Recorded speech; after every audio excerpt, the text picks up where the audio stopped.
तो आज हम बात करेंगे बैलून काइफोप्लास्टी के बारे में। ये एक बड़ा अच्छा प्रोसीजर है उन पेशेंट्स के लिए जो बुज़ुर्ग लोग हैं जिनको इस तरह का फ्रैक्चर हो जाता है। ये हमारे स्पाइन का हमने एक डायग्राम बनाया है। नॉर्मली जो स्पाइन में वर्टिब्रल बॉडीज़ होती है उनकी हाइट ऐसे होती है, इतनी ऊंचाई रहती है बोन की। लेकिन जब पेशेंट गिर जाते हैं इनकी बोन्स ऑस्टियोपोरोटिक होती हैं, यानी कि इनकी हड्डियों में कैल्शियम कम होता है तो हड्डी इस तरह से दब जाती है। इसको हम कहते हैं wedge compression fracture. Compression fracture कहते हैं क्योंकि ये वेज की तरह बन गया है।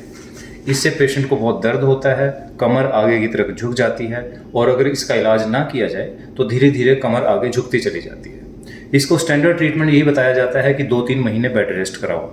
कहना बड़ा आसान है, लेकिन एक बुजुर्ग आदमी को अगर हम 2-3 महीने बेड पर रखेंगे तो उनको बहुत सारी कॉम्प्लिकेशन हो सकती है। इसके लिए जो लेटेस्ट ट्रीटमेंट है वो है बैलून काइफोप्लास्टी। इसमें हम क्या करते हैं कि इस तरह से एक निडल के थ्रू हम एक बैलून इस वर्टिब्रल बॉडी में डालते हैं जिसमें फ्रैक्चर होता है और उसमें वाटर इंजेक्ट किया जाता है। जब ये इंजेक्ट होता है तो बोन सॉफ्ट होने की वजह से वापस अपनी हाइट गेन कर लेती है। आप देखिए ये डिफरेंस, पहले हाइट सिर्फ इतनी थी और जैसे ही बैलून को हम इन्फ्लेट करते हैं, बैलून को फुलाते हैं तो हाइट वापस बढ़ जाती है और बैलून को जब निकालते हैं तो इस तरह का खाली जगह बनती है। अब अगर हम इसको ऐसे ही छोड़ देते हैं तो थोड़े दिन में बोन फिर कोलैप्स कर जाती है क्योंकि इसमें फ्रैक्चर है। तो इसके लिए हम इसमें क्या करते हैं, इसमें एक चीज़ डालते हैं, इसको कहते हैं बोन सीमेंट।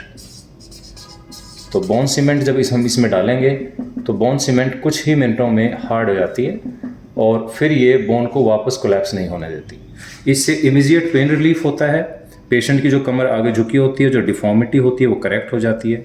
पेशेंट कुछ ही घंटों में चलना फिरना शुरू कर सकता है और ये सब एक निडल के थ्रू होता है, यानी कि इसमें कोई कट या स्टिचेस की ज़रूरत नहीं है। कुछ पेशेंट्स में तो हम इसको लोकल एनेस्थीसिया में भी कर सकते हैं। जी का फ्रैक्चर है D12 में, आप MRI देख रहे हैं। ये काफ़ी कॉमन फ्रैक्चर है एल्डरली पेशेंट्स में। ज़रा सा भी गिरते हैं तो D11, D12, L1 ये एरिया होता है जिसमें कंप्रेशन फ्रैक्चर हो जाता है, जिसको वेज फ्रैक्चर भी कहते हैं, क्योंकि जो बोन है वो प्रेस हो जाती है। कभी कभी बोन पीछे की तरफ आकर इस नर्व स्पाइनल कॉर्ड को प्रेस करती है, लेकिन इनके केस में ऐसा नहीं है। पोस्टीरियर कॉर्टेक्स बिल्कुल इंटैक्ट है।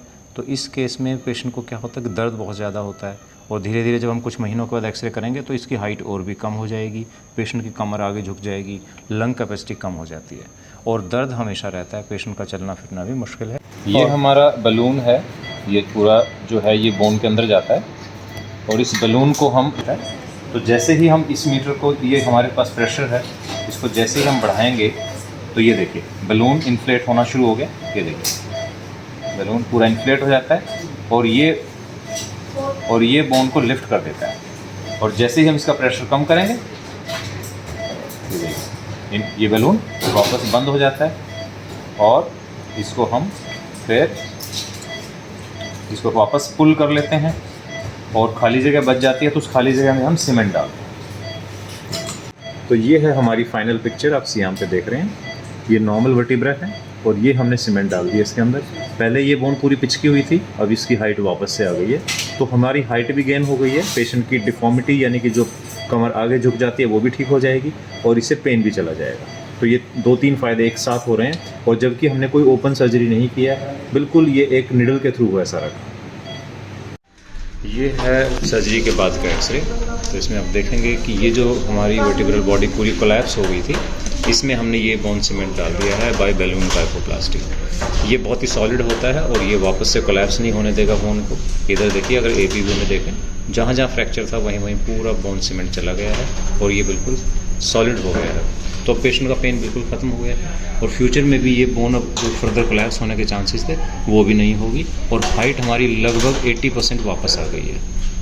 तो ये है काइफोप्लास्टी का, आप देख सकते हैं इंसिजन, जस्ट 3-4 मिलीमीटर का छोटा सा इंसिजन है। कोई इसमें कोई स्टिचेस की भी ज़रूरत नहीं है, 2 दिन हुए हैं और अब कोई ब्लीडिंग या कोई पेन वगैरह कुछ भी नहीं है। तो बहुत ही माइनर सा प्रोसीजर है। कोऑपरेटिव पेशेंट्स में तो हम लोकल एनेस्थीसिया में भी इसको कर सकते हैं। बहुत ही छोटा प्रोसीजर है लेकिन इट्स वेरी इफेक्टिव। पेशेंट का इमीडिएटली दर्द ख़त्म हो जाता है, डिफॉर्मिटी करेक्ट हो जाती है और ख़ास तौर पर इस तरह के एल्डरली पेशेंट्स में जो पेन को टॉलरेट नहीं कर पाते या उनको पेन किलर देना मुश्किल होता है किडनी फंक्शन की वजह से।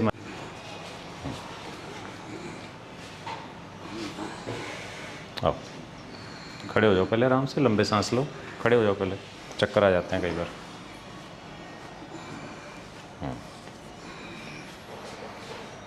ठीक है। जैसे आए थे जब हालत जो थी वो तो नहीं है अब? नहीं वो नहीं है। तब तो हिला भी नहीं जा रहा था। हाँ नहीं हिला जा कल रहा। तो बोल रही थी चलो हो जाएगा। चलो चलिए चलिए। कितनी उम्र है आपकी? 65। 65 जी। बहुत बढ़िया। तो इस तरह के एल्डरली पेशेंट के लिए this is the right procedure. बिल्कुल इजीली चल रहे हैं। शी 65 एंड मल्टीपल प्रॉब्लम्स हैं, लेकिन अब स्पाइन का पेन बिल्कुल ख़त्म है, कोई न्यूरोलॉजिकल डेफिसिट नहीं है। आ जाइए, वापस आइए। So kyphoplasty is an excellent procedure for spine fractures. Generally spine fracture एक बहुत बड़ा डायग्नोसिस है, पेशेंट डर जाते हैं, लेकिन इसमें कोई ओपन सर्जरी की ज़रूरत नहीं है। So balloon kyphoplasty is the right choice.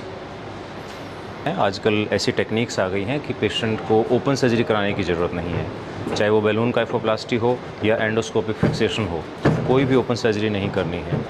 Generally क्या होता है कि जब स्पाइन फ्रैक्चर होता है तो पेशेंट को बेड रेस्ट एडवाइज़ किया जाता है। बेड रेस्ट बिल्कुल नहीं करना है, बिकॉज स्पेशली इस तरह के पेशेंट अगर ये बेड रेस्ट करेंगे तो इनको बेड सोर, चेस्ट इन्फेक्शन, यूरिन इन्फेक्शन और बहुत सारी चीज़ें शुरू हो जाती हैं। जब पेशेंट चलता फिरता नहीं है तो उनकी मसल्स भी वीक हो जाती हैं, हड्डियों में कैल्शियम कम हो जाता है जिसको हम ऑस्टियोपोरोसिस कहते हैं, और उससे फर्दर फ्रैक्चर के चांसेस बढ़ जाते हैं। सो अगर हमें इस तरह की कोई दिक्कत है जैसा है, तो please you should consult your orthopedic surgeon and go for balloon kyphoplasty. Thank you.